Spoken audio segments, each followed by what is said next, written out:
Bonjour tout le monde, Jean-Pierre de Média Alpha. Aujourd'hui, on va parler de biomarqueurs encore une fois. La semaine dernière, j'avais fait une vidéo où on a fait une introduction sur les biomarqueurs. Donc là, je vais parler des deux premiers. On va faire une comparaison de la glucose AC et HbA1c. Parmi vous, il y a probablement des gens qui ont déjà vu ça sur vos prescriptions. Puis vous dites, qu'est-ce que ça mange en hiver, ça? Ben, en fait, c'est deux façons de calculer le sucre, mais c'est deux méthodes complètement différentes. Puis je vais commencer en vous disant, ces méthodes-là vont vous relaxer parce que vous n'avez plus besoin, pour ceux qui le font, de jouer un peu un tour, de faire attention à ce que vous mangez les 2-3 jours avant votre prise de sang pour avoir des bons résultats. Vous allez voir que le HbA1c va tout démystifier, donc on est au courant de l'information puis c'est pour votre bien. Je m'explique.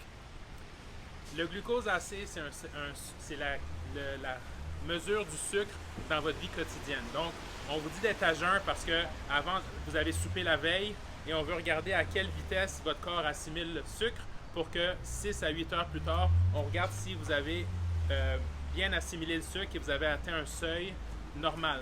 Donc, ça veut dire que votre corps absorbe bien, assimile bien le sucre et que vous êtes capable de rester dans une zone de santé et vous n'avez pas un sucre trop élevé qui peut dire que vous allez peut-être avoir un diabète dans le futur.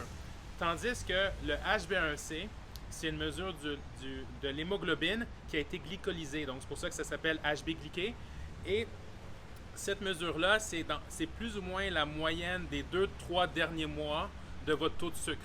Donc, quand je vous disais tout à l'heure que vous ne pouvez pas truquer, entre guillemets, le médecin, mais c'est parce que le HbA1c dévoile tout.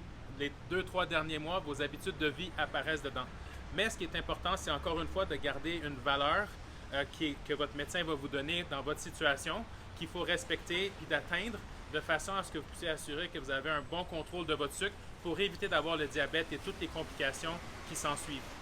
Donc, pour avoir un peu plus de détails là-dessus, on a créé un article qui va vous donner cette information avec un peu de l'historique, comment les gens ont découvert ce genre de biomarqueurs et un peu plus de détails. Donc, vous pouvez cliquer en bas, désolé, pour avoir l'information.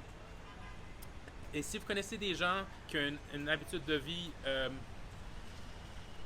à travailler, disons, partagez-leur le message, cliquez en bas, cliquez like, taguez, partagez et faites passer le message parce que c'est important que les gens s'éduquent sur les biomarqueurs parce que la prévention, c'est important.